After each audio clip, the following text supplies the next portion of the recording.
Friends, நம்ம இப்போ prayer பண்ணுறதுக்கு வந்துட்டோம். இது ஒரு ப்ரேயர் செல். இங்கே கவுன்சிலிங்கும் கொடுக்காங்க, ப்ரேயரும் பண்ணுறாங்க. நம்ம ப்ரேயர் ரிக்வெஸ்ட்டை அவங்கள்ட்ட கொடுப்போம். என் ஒய்ஃப்க்கு ஒரு 6 இயர்ஸாக சேலரி வராமல் இருக்குது. அதுக்கு நான் ஒரு ப்ரேயர் ரிக்வெஸ்ட்டை அவங்கள்ட்ட கொடுக்க போகிறேன்.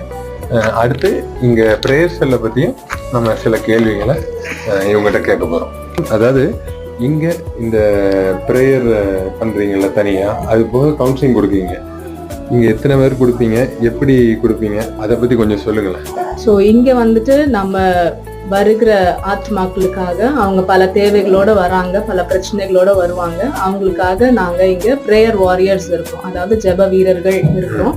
நாங்கள் என்ன பண்ணுவோம்னா அவங்களுடைய பிரச்சனைகளை, அவங்களுடைய தேவைகளை நாங்கள் கேட்டு அவங்களுக்காக நாங்கள் ஜெபிக்கிறோம். தேவைப்பட்டால் அவங்களுக்கு ஆலோசனைகளும் நாங்கள் வழங்குறோம். இவங்ககிட்ட ஏன் ப்ரேயர் ரிக்வெஸ்ட்டுக்காக ஜெபிக்க போகிறேன், நம்ம தொடருவோம்.